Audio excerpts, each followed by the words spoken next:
Anti dumping के जो कानून चलते हैं इस समय, वो दुनिया में सबसे शक्तिशाली माने जाते हैं। अमेरिकन मार्केट में कोई भी कंपनी डंप नहीं कर सकती, और अमेरिकी सरकार ने सबसे मजबूत डिपार्टमेंट इस समय कोई बनाया हुआ है तो एंटी डंपिंग का डिपार्टमेंट है उनके यहां।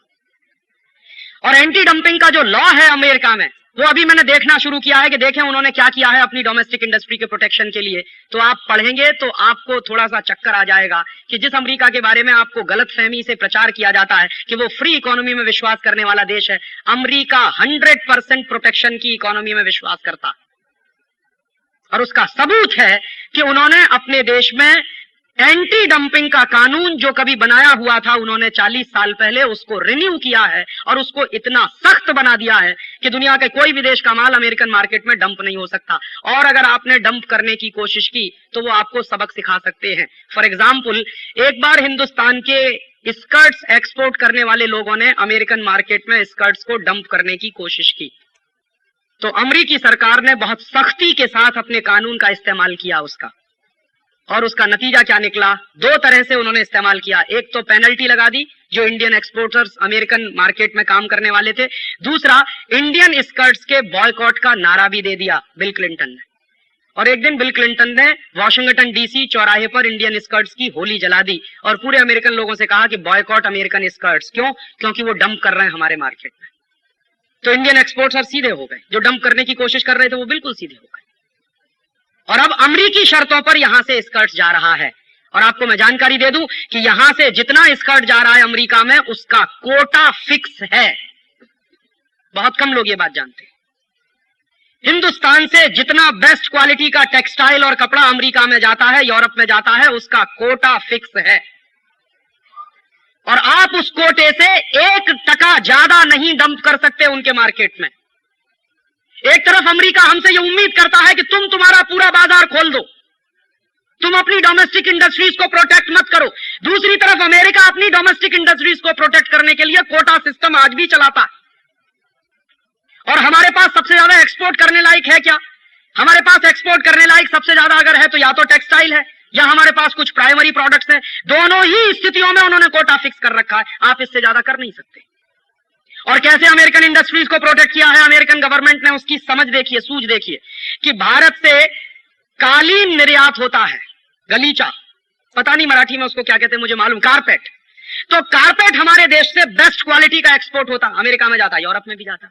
तो हमारे कारपेट ने जब वहां मार्केट बनाना शुरू किया तो अमेरिकन सरकार ने हल्ला मचाना शुरू किया कि इंडियन कारपेट बनाने में चाइल्ड लेबर लगता, इसलिए इसको बैन करो। तो चाइल्ड लेबर के नाम पर हमारे देश के कारपेट पर उन्होंने कोटा फिक्स कर दिया। और देखिए इनका दो मुहा चरित्र देखिए कि अमेरिका में अगर 14 साल का बच्चा फैक्ट्री में काम करता है और पढ़ाई करता है तो कहते हैं ये सेल्फ सफिशिएंट है, सेल्फ रिलायंट है। और मेरे देश में कोई बच्चा अपने मां बाप के साथ मिलकर कालीन बनाता है अपने घर में बैठ के तो कहते हैं चाइल्ड लेबर है। ये दोहरा स्टैंडर्ड देखिए। और आपको मैं जानकारी दे दूं, ILO की रिपोर्ट के अनुसार अमेरिकन इंडस्ट्रीज में इस समय लगभग 20 मिलियन बच्चे हैं जो काम कर रहे हैं, जिनकी उम्र 14 साल के आसपास है। कोई प्रश्न नहीं पूछता कि तुम्हारे यहां चाइल्ड लेबर है। वहां वो कहते हैं कि ये तो इकोनॉमिक सेल्फ डिपेंडेंट बच्चे हैं, सेल्फ सफिशिएंट है, सेल्फ रिलायंट है। देखो कितना काम करते हैं, अपने पेट का भी जुगाड़ करते हैं और पढ़ाई भी करते हैं। तो मेरे देश में जब कोई बच्चा करने की कोशिश करता है तो कहते चाइल्ड लेबर है। तो जहां मेरा एक्सपोर्ट ज्यादा हो सकता था अमेरिकन मार्केट में, चूंकि मेरे पास कालीन बहुत अच्छी क्वालिटी का है, वहीं पर उन्होंने मार पीटना शुरू कर दिया। और फिर क्या कहना शुरू कर दिया कि इंटरनेशनल लेबर स्टैंडर्ड के अनुसार आपके यहां मजदूरी कम दी जाती है। तो आप जरा एक छोटी सी बात समझने की कोशिश करिए। दुनिया में कोई भी इंडस्ट्री जब चलती है तो उस इंडस्ट्री को चलाने के लिए जो सबसे महत्वपूर्ण चीजें होती हैं उनमें एक तो कैपिटल होता है, दूसरा लेबर होता है, तीसरा मैनेजमेंट होता है, चौथा रॉ मटेरियल्स होते हैं, रिसोर्सेज होते हैं, और पांचवा होती है विल पावर माने संकल्प शक्ति। तो किसी देश के पास कैपिटल ज्यादा है, किसी देश के पास नेचुरल रिसोर्सेज ज्यादा है, किसी देश के पास लेबर ज्यादा है, किसी देश के पास अपनी विल पावर ज्यादा, वगैरह वगैरह। तो ये तो पैरामीटर्स है ना किसी भी इंडस्ट्री को चलाने वाले। तो अमेरिका हमसे यह उम्मीद करता है कि आप अमेरिकन पूंजी के लिए भारत के बाजार को खुला छोड़ दीजिए, तो इसके पलट के मैं कहना चाहता हूं कि अमेरिका के पास चूंकि कैपिटल सरप्लस है तो मेरे पास लेबर सरप्लस है, तो अमेरिका अपना दरवाजा खोले मेरे लेबर्स को जाने के लिए, तभी तो ग्लोबलाइजेशन होगा। अदरवाइज ग्लोबलाइजेशन होने वाला कैसे है? अमेरिका की पूंजी मेरे बाजार में अगर बिना किसी बाधा के आना चाहती है तो अमेरिका के बाजार में मेरे लेबर को बिना किसी बाधा के घुसने का लाइसेंस दे दो, तो मैं मानता हूं कि तुम ग्लोबलाइजेशन की चाहक हो। अदरवाइज ये कैसे संभव हो सकता है कि अमेरिका की पूंजी मेरे मार्केट में घुसती चली जाए और मेरे लेबर्स अगर अमेरिका में जाना शुरू करें तो उन पे इमिग्रेशन की पाबंदियां लगाना शुरू किया जाए? ये कैसे संभव हो सकता है? और मैं इस बात में अपने आप को नीचा नहीं मानता। अमेरिका के पास कैपिटल सरप्लस है, मेरे पास स्किल्ड लेबर का सरप्लस है। जितना ज्यादा स्किल्ड लेबर दुनिया में चाइना के पास है, उसके बाद दूसरा नंबर हमारा है। तो जिसके पास जो चीज सरप्लस है उसी का तो एक्सपोर्ट कर सकता है। तो अमेरिका के पास कैपिटल का सरप्लस है, मेरे पास लेबर का सरप्लस है, दोनों एक्सचेंज करें तब तो हम मानेंगे कि लिबरलाइजेशन है, ग्लोबलाइजेशन है।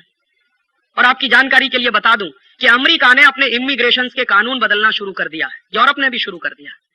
फ्रांस जैसे देशों में तो यह डिमांड शुरू हो गई है कि इंडियंस को बाहर निकालो। फ्रांस में एक बड़ा भारी नेता है जिसका नाम है जियो मारियां लापें।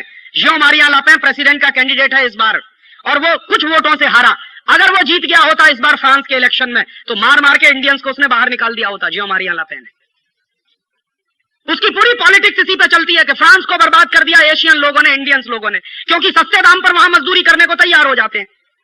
तो यहाँ के लोग चूंकि सस्ते दाम पर वहां मजदूरी करने को तैयार हो जाते हैं, इसलिए उनके मार्केट में उनकी जॉब अपॉर्चुनिटीज कम होती चली जाती है। तो वो एशियंस के खिलाफ है, इंडियंस के खिलाफ है। वो तो अच्छा हुआ जीत नहीं पाया, नहीं तो फ्रांस में तो लाखों इंडियंस को बाहर निकलवा दिया होता। और इसके उल्टा हो गया, न्यूजीलैंड में पिछले 7 वर्षों में 1.5 लाख इंडियंस को बाहर कर दिया गया। कहां ग्लोबलाइजेशन हो रहा है? वो तो अपने डोमेस्टिक प्रोटेक्शन के काम कर रहे हैं। ये हम बेवकूफ हैं जो समझ नहीं पा रहे हैं। वो अपनी डोमेस्टिक इंडस्ट्रीज को प्रोटेक्ट करने के लिए बराबर कानून बदलते चले जा रहे हैं, हमको समझ में नहीं आ रहा। और आपको एक ताजा जानकारी दे दूं, हो सकता है आपको आश्चर्य हो जाए, मुझे भी आश्चर्य हुआ। अभी 15-17 दिन पहले मुझे पता चला अमेरिकन पार्लियामेंट ने अपनी डोमेस्टिक इंडस्ट्रीज को प्रोटेक्ट करने के लिए अमेरिकन पार्लियामेंट से एक कानून पारित करवा दिया है। उसका नाम है बाय अमेरिकन एक्ट। और मेरे एक दोस्त ने मुझको बताया कि मैंने तो उससे कहा कि बिना देरी किए हुए उस कानून की कॉपी मुझे चाहिए, मैं देखना चाहता हूं कि क्या है उन्होंने। और वो कानून की कॉपी मेरे पास आ गई है। और वो कानून पिछले 3 महीने से वहां डिस्कशन में था पार्लियामेंट में, अभी पारित हो गया। तो उस कानून को मैं आजकल पढ़ रहा हूं, तो कितनी चतुराई के साथ अमेरिका ने अपनी डोमेस्टिक इंडस्ट्रीज के प्रोटेक्शन की व्यवस्था की है। एक भी इंडस्ट्री अमेरिका ने ऐसी नहीं छोड़ी जो उस कानून की परिधि के बाहर हो। और उस कानून की प्रस्तावना में सबसे पहला वाक्य बहुत स्पष्ट कह दिया है कि चूंकि यह कानून अमेरिकन पार्लियामेंट से पारित हुआ है और अमेरिकन पार्लियामेंट सॉवरेन है, इसलिए कोई भी इंटरनेशनल लॉ इस कानून को बदलवा नहीं सकेगा। बात खत्म हो गई, किस्सा ही खत्म कर दिया उन्होंने। माने कभी हमारे जैसे देश WTO में जाएं, गेट में जाएं, उनकी शिकायत करें और शिकायत के आधार पर अमेरिकन डोमेस्टिक लॉज को बदलवाने की कोशिश करें, तो उन्होंने बिल्कुल स्पष्ट लिखवा दिया कि हमारी पार्लियामेंट सॉवरेन है और इस पार्लियामेंट का पारित किया हुआ यह कानून है, इसलिए इसको कोई नहीं बदलवा सकता। और अपनी डोमेस्टिक इंडस्ट्रीज को प्रोटेक्ट करने की इतनी सुंदर व्यवस्था उन्होंने की है। तो मैं प्रश्न ये पूछना चाहता हूं कि अगर अमेरिकन पार्लियामेंट में बाय अमेरिकन एक्ट पारित हो सकता है तो इंडियन पार्लियामेंट में बाय इंडियन एक्ट क्यों नहीं पारित हो सकता?